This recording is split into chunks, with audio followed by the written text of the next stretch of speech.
ముద్దసాని రామ్మోహన్ గౌడ్ గారు, నందికంటి శ్రీధర్ గారు, గౌరవనీయులు సోమశేఖర్ రెడ్డి గారు, గజ్జల నాగేష్ గారు, గౌరవనీయులు వెంగళరావు గారు, అదేవిధంగా వేదిక పైన ఆసీనులైన గౌరవనీయులైన మా సీనియర్ కార్పొరేటర్లందరికీ, గౌరవ మేయర్లకు, గౌరవ కంటోన్మెంట్ బోర్డు మెంబర్లకు, గౌరవనీయులైన మరి మున్సిపల్ చైర్పర్సన్లకు, మాజీ కార్పొరేటర్లకు, సోదరి లాస్యానందిత సోదరి గారు శ్రీమతి నివేదిత గారికి, సోదరి నివేదిత గారు, అదేవిధంగా వేదిక ముందున్న మా ఆడబిడ్డలకు, అన్నదమ్ములందరికీ, పాత్రికేయ మిత్రులకు పేరు పేరున అందరికీ హృదయపూర్వకంగా నమస్కారాలు. మీ ఓపికకు, చాలా ఓపికగా, కొద్దిగా ఉడకపోస్తుంటే కూడా చాలా ఓపికగా కూర్చున్నారు. మీ అందరికీ కూడా ధన్యవాదాలు.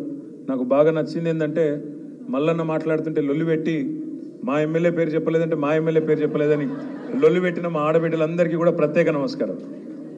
నేను మాట్లాడినప్పుడు జర లొల్లి పెట్టకూరి, అందరి పేర్లు చెప్పిన అందరినీ కవర్ చేసిన. ఇప్పుడు మీ అందరికి తెలుసు, ఎన్నికల రణరంగంలో దిగినాం. మన ముఖ్యమంత్రి రేవంత్ రెడ్డి చేవేళ్లలో ఒక మీటింగ్ పెట్టిండు. మీటింగ్ పెట్టి ఆ మీటింగ్లో అడ్డగోలుగా మాట్లాడింది. ఆయన ముఖ్యమంత్రి అయిన కాడికి వెళ్ళి ఏం మాట్లాడుతుండో మీరే చూస్తున్నారు. ఏమంటాడు?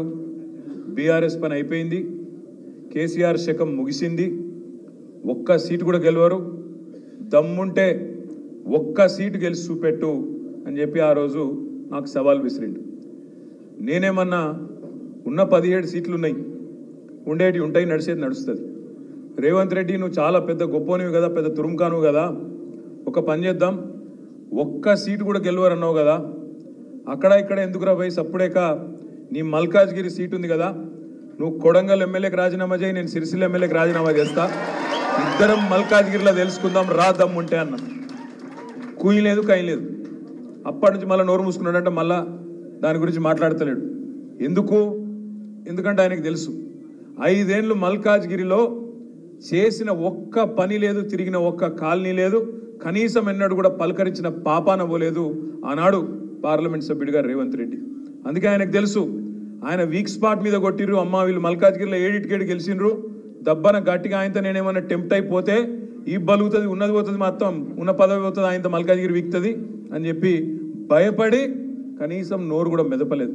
ఈ మాట ఎందుకు చెప్తున్నా అంటే, ఒక గది మల్కాజ్గిరిలో బీఆర్ఎస్ పవరు, గది మన సత్తా. ముఖ్యమంత్రే భయపడుతున్నాడు ఇవాళ. ముఖ్యమంత్రే ఇవాళ రేవంత్ రెడ్డి ముఖ్యమంత్రి, గంత పెద్ద పదవులుండి కూడా మల్కాజ్గిరిలో నిలుస్తున్నాం, దా చూసుకుందాం అంటే మేమే బెబ్బెబ్బే. రేవంత్ రెడ్డి గారు ఇంకా టైం ఉంది. ఏప్రిల్ 18 నామినేషన్లు. నేను మా లచ్చనని బతిమలాడుకుంటా, దబ్బన నూగిన దమ్ముండి సడన్గా నీకు ధైర్యం వచ్చి రాజీనామా చేసి వస్తే నేను వస్తా, తప్పకుండా నిలబడతా, నేను మాట మీద నిలబడతా అనే మాట విజ్ఞప్తి చేస్తా ఉన్నా. దబ్బన నాకు తెలుసు ఆయన అంటే కాదు, నాకు తెలుసు ఆయన రాడు, పిరికోడు. మా సోముకు బాగా తెలుసు. నరకుడు ఎక్కువ, మాటలు ఎక్కువ, బిల్డప్ ఎక్కువ తప్ప అసలు కాడికి వచ్చే వరకు మాత్రం పారిపోతాడు. మాకు ఇరికే.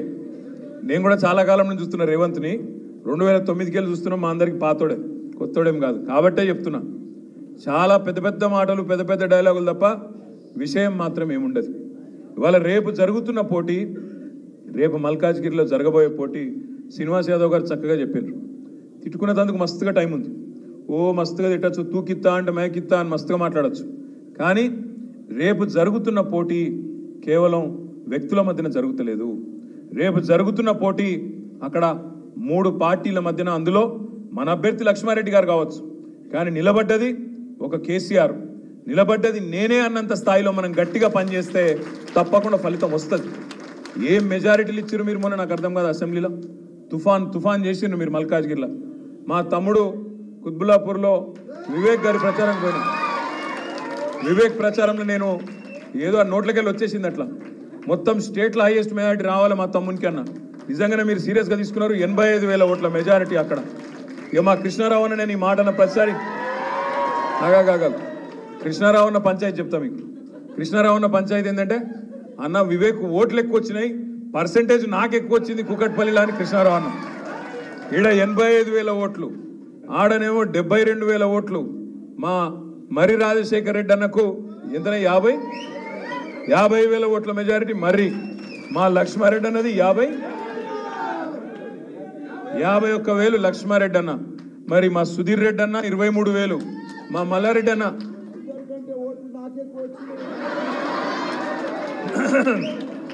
ఓట్లు ఎక్కువ వచ్చినాయి కానీ మరి ఎక్కువ మెజారిటీ రాలే కదా. అరే పర్వాలేదు, మల్లన్న బాధపడతాడు. ఓట్లు ఎక్కువ వచ్చినాయి మల్లన్నకు కూడా. 32,000 ఓట్ల మెజారిటీ. మొత్తంలో ఓట్లు చూసుకుంటే మరి పెద్ద నియోజకవర్గం కూడా నీదే కదా మల్లన్న.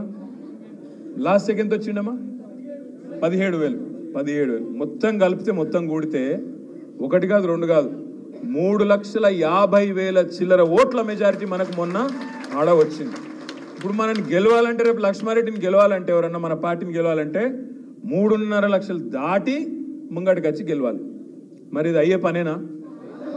అందుకే నేను మిమ్మల్ని కోరేది, దయచేసి మిమ్మల్ని ప్రార్థించేది, అట్లా అని చెప్పి లైట్ తీసుకోకురి. అట్లా అని చెప్పి గెలిచిపోయిన 3.5 ఆడ బ్యాంకులు ఉన్నది కాబట్టి మనం ఏం లేదు ఇంట్లో వండుకుందామంటే నడవది. సీరన్న కరెక్ట్ చెప్పిండు. మనం కార్పొరేటర్ ఎలక్షన్ ఎట్లా కొట్లాడతామో, ఇల్లు తిరుక్కుంటా, గల్లి తిరుక్కుంటా, ఇంటింటికి పోయి బతిమలాడతామో, మనం సర్పంచ్ ఎలక్షన్ ఎట్లా కొట్లాడతామో, దయచేసి అభ్యర్థి పార్లమెంటు, భారతదేశంలోనే అతిపెద్ద పార్లమెంటు నియోజకవర్గం ఏది? మల్కాజ్గిరి. మరి 7 అందుతాడు పాపం ఆయన. ఆడికి ఆయన ఉరుకులాడుతున్నాడు పాపం. మొన్న డిక్లేర్ అయిన కాడికి వెళ్ళి తనలాడుతున్నాడు, ఉరుకులాడుతున్నాడు. రోజు పొద్దున వాకింగ్ చేస్తున్నాడు, సాయంత్రం ఇఫ్తార్ పోతున్నాడు, అన్నీ చేస్తున్నాడు. పాపం వాళ్ళ కుటుంబ సభ్యులు కూడా, వాళ్ళ శ్రీమతి ఇక్కడ ఉన్నారో లేదో తెలియదు కానీ ఉన్నదా మేడం, ఆమె తిరుగుతున్నది. మన ఎల్బీ నగర్లో మా సుధీరన్న భార్య, లచ్చన్న భార్య ఇద్దరు కూడా మీటింగ్ పెట్టిండ్రు లేడీస్తోని. వాళ్ళు కూడా తిరుగుతూ ఉన్నారు. ఎక్కడికక్కడ వాళ్ళ కుటుంబ సభ్యులు కూడా బ్రహ్మాండంగా తిరుగుతూ ఉన్నారు. నా విజ్ఞప్తి మీతో ఏంటంటే, కానీ 30 లక్షల పైచిలకు ఓటర్లను కలుసుడంటే ఈజీ ముచ్చట కాదు. దయచేసి నేను మిమ్మల్ని కోరేది, ఎక్కడి వాళ్ళం అక్కడ. మేడం పేరేంది? రజనీ గారు, రజనీ లక్ష్మారెడ్డి గారు. ఒకసారి గట్టిగా సపోర్ట్ కొట్టండి. బాగా కష్టపడుతుంది మేడం. కానీ అభ్యర్థి అందరూ కూతురు కొడుకు అందరు తిరగాలి కాదు, ఎలక్షన్ అయ్యా. నేనేమంటున్నా, వాళ్ళ కుటుంబం ఎట్లయితే కష్టపడుతుందో మనం కూడా గులాబీ కుటుంబ సభ్యులందరం కూడా అంతే స్థాయిలో కష్టపడాలన్నదే నా ప్రార్థన మీ అందరితో. పాప పేరు భవానీ, తను కూడా బాగా, డాక్టర్ మౌనిక గారు, తను కూడా కష్టపడుతున్నది. దయచేసి నేను మిమ్మల్ని ప్రార్థించేది, మిమ్మల్ని అందరినీ కోరేది ఒకటే. ఈరోజు పోటీ ఎవరెవరికి జరుగుతుంది అంటే, 10 ఏళ్ల నిజానికి, 10 ఏళ్ల బీఆర్ఎస్ అనే నిజానికి, 100 రోజుల అబద్ధానికి, మరొక 10 ఏళ్ల విషానికి, ఈ మూడిటి మధ్యనే పోటీ జరుగుతున్నది. 10 ఏళ్ల నిజం బీఆర్ఎస్, 10 ఏళ్ల విషం బీజేపీ, 100 రోజుల అబద్ధం కాంగ్రెస్ పార్టీ. ఈ మూడిటి మధ్యనే పోటీ జరుగుతున్నది, వ్యక్తుల మధ్యన జరుగుతలేదు. అబద్ధం 100 రోజుల అబద్ధం అని ఎందుకంటే నేను ఉత్తగానే అంటలేను. బస్సు ఫ్రీ, బంగారం ఫ్రీ అన్నాడు. ఇప్పుడే మా కేతక్క ఏం చెప్పింది? కళ్యాణ లక్ష్మి దిక్కులేదు, ఏం దిక్కులేదు, ₹1,00,000 ఆ పాత చెక్కులే వస్తున్నాయి తప్ప బంగారం లేదు, మన్ను లేదని తిట్టిందా లేదా? ఉత్తానే తిడుతుండ్రు అయ్యాల ఆడబిడ్డలు. అటు ఆడబిడ్డలు నారాజున్నారు, ఇటు ఊర్లలకు పో, మేడ్చెల్ల ఊర్లలకు పో, రైతులు పొల్లు తిడుతున్నారు. డిసెంబర్ 9 నాడు ఎక్కడున్న రైతన్నలు 2 లక్షలు తెచ్చుకోండి, నేను కడతా, 9 తారీఖు నాడు నేను దస్కత్ పెడతా అన్నాడు. మరి ఆడవాయ్ డిసెంబర్ 9 వాయ్, జనవరి 9 వాయ్, ఫిబ్రవరి 9 వాయ్, మార్చి 9 వాయ్, ఏప్రిల్ 9 రావట్టే. కానీ 2 లక్షల రుణమాఫీ లేదు, ఓదికి రుణమాఫీ లేదు, రైతు బంధు రాదు, కరువు వచ్చింది. కనీసం మంత్రులు ఊళ్ళకు పోరు. అక్కడ కరువు వచ్చి రాళ్లవాన పడితే కూడా రైతులను అడిగినోడు లేడు, పట్టించుకున్నోడు లేడు. కనీసం అధికారులు పోయి ఎన్యూమరేషన్ చేసి ఎకరానికి ₹10,000 నష్టపరిహారం ఇవ్వమంటే అది ఇచ్చే తెలివి లేదు. అందుకే నేను అనేది 100 రోజుల అబద్ధం రేవంత్ రెడ్డి పాలన. ఒకటి కాదు, ఏ పని కూడా ఇప్పటి వరకు చేయలేదు రేవంత్ రెడ్డి గారి ప్రభుత్వం. నేను మిమ్మల్ని మనస్ఫూర్తిగా కోరేది, మనస్ఫూర్తిగా ప్రార్థించేది, రైతుల్లో ఆల్రెడీ చర్చ చాలైంది. రైతుల్లో ఆల్రెడీ మంట ఉన్నది. అటు ఆటో డ్రైవర్లు వాళ్ళు మంట మీదే ఉన్నారు, వాళ్ళు కూడా కోపంగా ఉన్నారు. ఇటు యువకులు, మా తమ్ముళ్ళు, వాళ్ళు కూడా కేసీఆర్ ఇచ్చిన ఉద్యోగాలను, 30,000 ఉద్యోగాలు కేసీఆర్ ఇచ్చిన ఉద్యోగాలకు కాగితాలు ఇచ్చి బురిడి కొట్టించి నేను ఇచ్చిన ఉద్యోగాలని చెప్పుకుంటున్నాడు, మోసం చేస్తున్నాడు అని చెప్పి విద్యార్థులు ఆగ్రహంగా ఉన్నారు. బంగారం ఏడవాయా అని మహిళలు ఆగ్రహంగా ఉన్నారు. మహాలక్ష్మి ఎక్కడవాయా నెలకు 2,500 మా ఆడబిడ్డలు కోపంగా ఉన్నారు. అదేవిధంగా పెద్ద మనుషులు 2,000 ఏంది, నేను 4,000 ఇస్తా, కేసీఆర్ 2,000 ఇస్తే సరిపోతుందా? 4,000 ఇస్తా. కేసీఆర్ ఒక ముసలవ్వకో ముసలయ్యకో ఇస్తున్నాడు, నేను ఇద్దరికి ఇస్తా, ఇంట్లో ఇద్దరుంటే ఇద్దరికి ఇస్తా అని చెప్తే ఇలా వాళ్ళు రగిలిపోతా ఉన్నారు. ఇంతకుముందు మాట్లాడుతుంటే వెనకకెళ్ళి నేను వింటున్నా, పెన్షన్ పోయింది అని కేతక్ అంటుంటే ఆ పెన్షన్ కూడా ఒక నెల ఎగొట్టిండని చెప్పి వెనకకెళ్ళి మా మహేశ్వరి మా బేగంపేట కార్పొరేటర్ ఆడబిడ్డ చెప్తా ఉన్నది. ఈ మాట ఎందుకంటున్నా అంటే ఒక్క వర్గాన్ని కూడా ఇయ్యాల ఈ ప్రభుత్వం వచ్చినాక ఒక్క వర్గం సంతోషంగా ఉన్న పరిస్థితి లేదు. అందుకే మిమ్మల్ని ప్రార్థించేది, హైదరాబాద్లో ఇప్పుడే శ్రీనివాస్ యాదవ్ అన్న చెప్పినట్టు హైదరాబాద్ వాళ్ళు బాధపడుతున్నారు. ఇది ఎక్కడ లాభం, ఇది ఎక్కడ బాధరా నాయన, మేమందరమేమో బీఆర్ఎస్కు ఏకపక్షంగా గుద్దిపారేసినాం.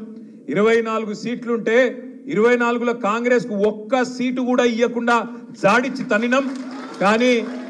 కానీ ఇట్లెట్లా వచ్చింది వీళ్ళ ప్రభుత్వం, దగుల్బాజీ ప్రభుత్వం అని చెప్పి హైదరాబాద్ వాళ్ళు బాధపడుతున్నారు. నేను మిమ్మల్ని ప్రార్థించేది, కోరేది దయచేసి ఒకటే, మళ్ళొక్కసారి మన కమిట్మెంట్ను, మన పార్టీ సత్తాను చూపే ఒక సందర్భం ఇవాళ. ఆగురుతున్నా ఎందుకే లొలిపెట్టుడు ఇప్పుడు ఈరోజు మళ్ళొక్కసారి పార్టీ యొక్క పటుత్వాన్ని చూపే సందర్భం, సత్తాన్ని చూపే సందర్భం వచ్చింది. దయచేసి సీరియస్గా తీసుకుందాం, ఎక్కడోళ్ళం అక్కడ సీరియస్ తీసుకుందాం. రేవంత్ రెడ్డి మాట్లాడే మాటలు విన్నప్పుడు నాకు మెసేజ్లు వస్తుంటాయి, అన్న ఎంత మాట అన్నాడన్నా కేసీఆర్ను, ఇట్లంటాడా గట్లంటాడా మాట్లాడుతున్నాడు అని చెప్పి బాధపడుతూ మెసేజ్లు. అన్నాగా యూట్యూబ్ ఇట్లా తిడుతున్నాడు, అట్లా తిడుతున్నాడు, మాకు రేషం వస్తుంది, తన్నాలనిపిస్తుంది అని చెప్పి మెసేజ్లు పెడుతుంటారు. నేను ఒకటే అంటున్నా, ఎవరిని తన్నులు అవసరం లేదు, గుద్దులు అవసరం లేదు. ఓటు గట్టిగా గుద్దుతే మళ్ళా పార్లమెంటులో మోత మోగితే అందరు మొరిగే ప్రతి ఒక్కరికి సమాధానం చెప్పినట్టు అవుతుంది. రేవంత్ రెడ్డి నుంచి మొదలు పెడితే యూట్యూబ్లో మొరిగే కుక్కల దాకా అందరికి సమాధానం చెప్పాలంటే మన గెలుపే దానికి సమాధానం అవుతుంది తప్ప ఇంకొకటి కాదు. ఇంకొక మాట కూడా నేను మీకు విజ్ఞప్తి చేస్తున్నా, మాకు కూడా ఉంది బాధ. అరే గింత 10 సంవత్సరాలు ముఖ్యమంత్రిగా ప్రజల మద్దతుతో పనిచేసిన నాయకుడు, తెలంగాణ అనే రాష్ట్రాన్నే పుట్టించిన నాయకుడు, శూన్యంలోంచి సునామీ పుట్టించిన నాయకుడు కేసీఆర్. అట్లాంటి కేసీఆర్ను పట్టుకుని నోటికొచ్చిన మాటలు మాట్లాడుతుంటే మీకెంత బాధ ఉందో నాకు కూడా అంతే బాధ ఉంది. కానీ ఈ సన్నాసులకు సమాధానం చెప్పాలంటే, కరెక్టు జవాబు చెప్పాలంటే పార్లమెంట్లోనే మన ఓటుతోని మనం వేసే వేటే వీళ్ళకు కరెక్ట్ సమాధానం. బాధ ఉంది, మాటలు వింటుంటే రక్తం మరుగుతుంది అప్పుడప్పుడు. రేవంత్ రెడ్డి మాట్లాడతాడు, నా కొడుకల్లారా, మాట ముఖ్యమంత్రి, నా కొడుకల్లారా చూసుకుంటా, మెడల పేగులేసుకుంటా, కడుపు దించుతా, పేగులు తీసి మెడలేసుకుంటా అంటాడు. ఆయన ముఖ్యమంత్రి లేదా బోటీ కొట్టేటోడా నాకు అర్థం కాదు. మెడల పేగులు వేసుకుంటేది నాకు అర్థం కాదు, అదేం దౌర్భాగ్యం. మెడల పేగులు వేసుకుంటా అంటాడు ఒకసారి. ఇంకొకసారి ఏమో సెక్రటేరియట్కి వచ్చిండు, వచ్చి ఏమంటాడు, ఈడ లంకె బిందెలు ఉంటాయి అనుకున్నా, లంకె బిందెలు లేవు, ఖాళీ కుండలు ఉన్నాయి అన్నారు. అయ్యా రేవంత్ రెడ్డి గారు, అక్కడ ఖాళీ కుండలేమో కానీ హైదరాబాద్ నిండా ఖాళీ కుండలే ఉన్నాయి, నీళ్లు చక్కగా వస్తలేవు, దాని సంగతి ఏందో చూడు. లంకె బిందెలు అంటాడు, లంకె బిందెలు. ఆలోచించును మీరు, లంకె బిందెలట. ఎవడెత్తుతాడు లంకె బిందెల కోసం? పచ్చి దొంగలు, గడపారలు పట్టుకొని, తటపారలు పట్టుకొని, నెత్తి మీద బట్ట కప్పుకొని అర్ధరాత్రి చీకట్లో తిరిగేది ఎవడు? దొంగలు. పాడువాడ గుడ్ల చుట్టూ, పాడువాడ గడిల చుట్టూ తిరిగేది దొంగలు. ఈయన ఏం చేసిండో గతంలో నాకు తెలియదు, తెలుగుదేశంలో ఏం చేసిండో ఈయన నాకు తెలియదు. మా మల్లన్నకే బాగా దూస్తాను, నాకు తెలియదు పెద్ద. నేను ఎందుకంటున్నా అంటే, నువ్వే చెప్పినావు మరి, నేను చెప్పాలి పాత దోస్తాను. నేను ఎందుకంటున్నా అంటే ఇదివరకు ఏం చేస్తున్నానో తెలియదు కానీ అన్ని గిసోంటి మాటలే ఉన్నాయి. ఇంకో మాట అంటాడు, మొన్న జేబుల కత్తెర పెట్టుకొని తిరుగుతున్నా అంటాడు. నాకు తెలియకడితే జేబుల కత్తెర ఎవడు పెట్టుకుంటాడే? ఇక మీకు ఎరికే. ఆయన నాకు తెలియకడితే జేబుల కత్తెర పెట్టుకొని తిరుగుతాడు ఎవడన్నా ముఖ్యమంత్రి? కొద్దిగా అటు ఇటు అయితే డేంజర్ కాదు? ఇట్లుంటుంది కథ. నేనేమంటున్నా, మీరు గుర్తుపెట్టుకోండి. ఇక గిసోంటోడు ముఖ్యమంత్రి అయితే మాకు కూడా సిగ్గే ఉన్నది, మాకు కూడా సిగ్గు అనిపిస్తుంది. అమ్మ ఏడోకెళ్ళి వచ్చిండ్రా పోయి, 7కెళ్ళి మోపోయినా మాకు కూడా బాధనే ఉంది. అందుకే మూతి మీద తన్నినట్టు సమాధానం చెప్పాలంటే, జాడిచ్చి తన్నినట్టు మొన్న హైదరాబాద్లో ఎట్లా తన్నినరో మళ్ళొకసారి కాంగ్రెస్ని అట్లే జాడిచ్చి సికింద్రాబాద్లో, చేవెళ్ళ, మల్కాజ్గిరిలో మళ్ళా జాడిచ్చి తంతే ఆ నోరు మూత వడాలే. ఒక్క సీటు గెలవరు అనే నోరు, అడ్డమైన కారు కూతలు మూత వడాలంటే కారు ఉరకాలే. 100 కిలోమీటర్ల రఫ్తారుతో కారు ఊరికి లక్ష్మారెడ్డి గారు బ్రహ్మాండంగా గెలిచి తీరాలి. ఇంకొక మాట కూడా నేను మీకు విజ్ఞప్తి చేస్తా ఉన్నా, ఇంకొక మాట కూడా ఆలోచించమని నేను కోరుతా ఉన్నా.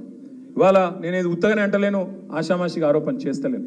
మీరు జాగ్రత్తగా గమనించండి, ఆలోచించండి. అసలు రేవంత్ రెడ్డి కాంగ్రెస్ పార్టీ మనిషా, అసలు రాహుల్ గాంధీ మనిషా, నరేంద్ర మోడీ మనిషా, నాకైతే సమజ్ అయితలేదు. మీరు జాగ్రత్తగా ఇనుండ్రి, చూడుండ్రి ఆయన మాటలు, ఆయన వ్యవహారం. రాహుల్ గాంధీ ఏమంటాడు, దేశం అంతా తిరుగుతుండు పాపం ఆయన కాలికి బల్బం కట్టుకొని. ఆయన ఏమంటుండు పిచ్చోడు, చౌకీదార్ చోర్ హై అంటాడు. నరేంద్ర మోడీని చౌకీదార్ చోర్ హై అంటాడు. రేవంత్ రెడ్డి ఏమంటుండు, హమారే బడే బాయి హై, మోదీ సాబ్ హమారే బడే బాయి హై. ఆయన చోర్ అంటాడు, ఈయన బడే బాయ్ అంటాడు. ఆడ రాహుల్ గాంధీ ఏమో పాపం అమాయకుడు, అదానీ ఫ్రాడ్ హై అంటుండు, అదానీ ఫ్రాడ్ దొంగ అంటుండు. ఈయనేమంటుండు, అదానీ హమారే ఫ్రెండ్ హై, ఫ్రాడ్ నహీ హై. ఇది రేవంత్ రెడ్డి గారి మాట. ఇంకొక మాట మీరు చూడండి, గుజరాత్ మోడల్ ఫేక్ హై అని రాహుల్ గాంధీ అంటాడు. గుజరాత్లో డొల్లాది ఉత్తదే ఫేక్ మోడల్ అని ఎవరు అంటుండ్రు? ఇవాళ రాహుల్ గాంధీ. రేవంత్ రెడ్డి ఏమంటుండు, మా తెలంగాణ మోడల్ కాదు, తెలంగాణను నేను గుజరాత్ చేస్తా అంటుండు. తెలంగాణను గుజరాత్ మోడల్ అంటే ఏం చేస్తావు? ఇక్కడ కూడా గోద్రా లెక్క, ఇక్కడ కూడా మైనారిటీల కొంపలు ఉచ్చుకొని బుల్డోజర్లు తెచ్చి ఇండ్లు గులగొట్టి దిక్కుమాలిన పనులు చేసి హిందూ ముస్లిం ఫీలింగులు తెస్తావా? ఏంటిది గుజరాత్ మోడల్ అంటే? రాహుల్ గాంధీ ఏమో అరవింద్ కేజ్రీవాల్ని అరెస్ట్ చేసుడు తప్పు, లిక్కర్ స్కామ్ లేదు, మన్ను లేదని ఆయన అంటుండు, నా ఇన్సాఫియా అంటుండు. రేవంత్ రెడ్డి ఏమో కవితమ్మని అరెస్ట్ చేసుడు కరెక్టే, స్కామ్ అని ఇక్కడ వీడు మాట్లాడతాడు. నేను అందుకే అంటున్నా, ఎవల మనిషివి నువ్వు? రాహుల్ గాంధీ మనిషివా, కాంగ్రెస్ మనిషివా, బీజేపీ మనిషివా, నరేంద్ర మోడీ మనిషివా చెప్పు. నువ్వే ఆలోచించు, మీరు జాగ్రత్తగా ఆలోచించండి. ఆయననేమో చౌకీదార్ చోర్ అంటే, ఈయననేమో నై బడే బాయ్. ఆయన ఫ్రాడ్ అంటాడు అదాని, ఈయననేమో ఫ్రెండ్ అంటాడు. లిక్కర్ స్కామ్ లేదని ఆయన అంటాడు, స్కామ్ ఉందని ఈయన అంటాడు. గుజరాత్ మోడల్ ఫేక్ అని ఆయన అంటాడు, కాదు జబర్దస్త్ మోడల్ అని ఈయన అంటాడు. నేను అందుకే అంటున్నా, మిత్రులారా ఆలోచించుండ్రి. ఒక్క ఓటు ఇవాళ రేవంత్ రెడ్డి పార్టీకి వేసినా మళ్ళా అది అల్టిమేట్గా లాభం అయ్యేది బీజేపీకే. ఇది నేను చెప్తున్నా, మీరు రాసి పెట్టుకోండి, గుర్తు పెట్టుకొని, యాద పెట్టుకొని. నేను చెప్తే ఇవాళ మీకు కొద్దిగా ఎక్కువ చెప్తున్నామో అనిపిస్తుంది, కానీ రేవంత్ రెడ్డి రేపు ఆయన స్కెచ్ అంతా ఒకటే. ఒక 30-40 మంది కాంగ్రెస్ ఎమ్మెల్యేలను వేసుకోవాలి, ఎత్తుకోవాలి. దబ్బన వస్తే మన టీఆర్ఎస్లో కూడా 5-10 మందిని గుంజుకోవాలి. మొత్తానికి అందరు కలిసి బీజేపీలకు డైవ్ కొట్టాలి, మోడీ దగ్గర పోయి కాళ్ళ దగ్గర కూర్చోవాలన్నదే రేవంత్ రెడ్డి యొక్క ఎత్తుగడ. ఇది పార్లమెంట్ తర్వాత జరుగుతుంది, పార్లమెంట్ తర్వాత ఇదే జరుగుతుంది, మీరు యాద పెట్టుకోండి. ఎందుకంటే ఇప్పటికి నేను 10 సార్లు అన్నా ఈ మాట, రేవంత్ నువ్వు చెప్పు అన్నా, చెప్తలేడు. ఎక్కడ కమిట్ అయితలేడు. దబ్బన కమిట్ అయితే మళ్ళీ ఎక్కడ దొరకబట్టుకుంటారు అని కమిట్ అయితలేడు. మల్కాజ్గిరి రమ్మంటే కమిట్ కాడు. రేవంత్ నువ్వు ఉంటావా కాంగ్రెస్లో, బీజేపీలో పోతావా అంటే కమిట్ కాడు. ఎందుకంటే ఆయనకు అలవాటు, అన్ని పార్టీలు ఖతమైపోయినాయి, అన్ని చూసిండు ఆయన. మొదలు చాలు చేసిండు, బీజేపీలోకి వెళ్ళి షురువు అయింది ఆయనది, ఏబీవీపీలు ఉండే. ఆంచెల్లి టీఆర్ఎస్లోకి వచ్చిండు, టీఆర్ఎస్లోకి వెళ్ళి టీడీపీలోకి పోయిండు, టీడీపీలోకి వెళ్ళి కాంగ్రెస్లోకి పోయిండు, కాంగ్రెస్లోకి వెళ్ళి మళ్ళీ రేపు కంపల్సరీ బీజేపీలకు మళ్ళీ మాతృ సంస్థలకే రేవంత్ రెడ్డి పోతాడు. ఇది మీరు యాద పెట్టుకోండి అనే మాట కూడా నేను మీకు విజ్ఞప్తి చేస్తూ ఉన్నా. ఎందుకంటే పచ్చి అవకాశవాది తప్ప ఆయనకు ఇంకొక ఎజెండా లేదు, మన్ను లేదు. ఇక మా ఈటెల రాజేందర్ గారు అన్న పాపం హుజురాబాద్లో గజ్వేల్లో ఓడిపోతే అన్న ఇక్కడ టికెట్ తీసుకొని వచ్చిండు. రాజేందర్ అన్నకు నాకు ఒక దగ్గర స్పీచ్ చూసిన మల్కాజ్గిరిలో, మేడ్చల్కో యాడుకో వేయండు. పోయి పాపం రాజేందర్ అన్న రైతుల మీద ప్రేమ కురిపిస్తున్నాడు. 2 లక్షల రుణమాఫీ ఏమైంది? రేవంత్ రెడ్డి నువ్వు రుణమాఫీ చేయి, నేను తప్పుకుంటా పోటీలకు వెళ్ళని చెప్పి రాజేందర్ అన్న మాట్లాడుతుంటే నాకు నవ్వాలనో ఏడవాలనో అర్థం కాలేదు. ఆయన మర్చిపోయిండు పాపం ఏ పార్టీలో ఉన్నాడో. ఆయన ఇంకా టీఆర్ఎస్లో ఉన్నా అనుకుంటుండు పాపం రాజేందర్ అన్న నువ్వు బీజేపీ వాళ్ళు మీరు రైతు రుణమాఫీ గురించి మాట్లాడితే దయ్యాలు వేదాలు వల్లిచ్చినట్టుంటుంది. ఎందుకంటే మీ నరేంద్ర మోడీ గారు 10 ఏళ్లలో ఏం చేసిండు? 14.5 లక్షల కోట్ల రుణాలు మాఫీ చేసిండు. ఎవల రుణాలు? బడా బడా బాబులు, కార్పొరేట్ సేట్లు, పెద్ద పెద్ద వ్యాపార సంస్థలు, అదానీలు, అంబానీలు, వాళ్ళ రుణాలు మాఫీ చేసిండు. గసొంటి పార్టీలో కూర్చొని నువ్వు రుణమాఫీ గురించి, రైతు రుణమాఫీ గురించి మాట్లాడితే చాలా చండాలంగా, చాలా దరిద్రంగా ఉంటుంది రాజేందర్ అన్న. నేను ఒకటే అంటా ఉన్నా ఈటెల రాజేందర్ గారిని, నువ్వు దమ్ముంటే ధైర్యం ఉంటే 10 ఏళ్లలో నరేంద్ర మోడీ అన్నట్టు ఆయన ప్రభుత్వం ఏమి చేసింది కంటోన్మెంట్కు, ఏమి చేసింది మల్కాజ్గిరి పార్లమెంటుకు చెప్పి ఓటు అడుగు అనే మాట బీజేపీ నాయకుడు నేను అడుగుతా ఉన్నా. మాట్లాడితే గట్టిగా అడిగినాం అనుకో, ఏం చేసిరా మీరు 10 ఏళ్ళు ఏం బీకిండ్రంటే జై శ్రీరామ్, ఇంకా తప్పేం లేదు. రామనామ జపున పరాయమాలను అప్పున, రామనామ జపున 11,560 కోట్ల ఎలక్ట్రల్ బాండ్స్ అప్పున, 11,560 కోట్ల రూపాయలు ఇవాళ బీజేపీ అకౌంట్లో ఉన్నమాట వాస్తవం కాదా? ఎలక్ట్రల్ బాండ్స్ రూపంలో మీరు ఇవాళ ఏదైతే స్కామ్ అంటుండ్రో, లిక్కర్ స్కామ్, అందులో ఒక ఆయన దగ్గర 60 కోట్లు తీసుకొని ఆయన బయటికి పంపింది వాస్తవం కాదా? ఇవన్నీ వాస్తవాలు కాదా రాజేందర్ అన్న? నీతిమంతుడు మోడీ గారు. ఎందుకు నీతిమంతుడు? 609వ స్థానంలో ఉన్న అదానిని తీసుకొచ్చి 2వ స్థానంలో కూర్చోబెట్టినందుకు నీతిమంతుడు. ఎక్కడికి వెళ్ళి నీతి నీతి. అందుకే నేను అంటా ఉన్నా మిత్రులారా, ఆగం కాకండి. గోసముఖం పెట్టంగానే ఇప్పుడు అన్నాడు మా అన్న, గోసముఖం పెట్టంగానే ఆగమయ్యారు. రాజేంద్ర అన్న మంచి డైలాగులు కొడతాడు. హుజురాబాద్లో కూడా సాదుకుంటారా చంపుకుంటారా అని మాట్లాడండి అనగానే పాపం అయ్యో పాపం మా ఓడు కదా అని ఆయనతో ఓటేసిండు. ఏమైంది ఓటేసిన పాపానికి? మళ్ళీ హుజురాబాద్ మర్రి కూడా చూడలే, ముఖం కూడా మళ్ళీ చూపెట్టలే. అందుకే నేను అంటా ఉన్నా, ఇలా రాగిడి లక్ష్మారెడ్డి గారు ఏదో పర్సనాలిటీ పరంగా చూస్తే ఒక ఆమెనేమో జెడ్పీ చైర్మన్, ఒక ఆయననేమో ఆమె భర్తనేమో మాజీ మంత్రి, ఇడిదిక్కేమో ఒక మాజీ మంత్రి, వీళ్ళు పెద్ద పెద్దగా కనబడుతుండొచ్చు. లక్ష్మారెడ్డి అన్న అయ్యో ఈయన ఇదివరకు మాకు తెలియదు కదా కొన్ని నియోజకవర్గాల్లో అనే పరిస్థితి ఉండొచ్చు.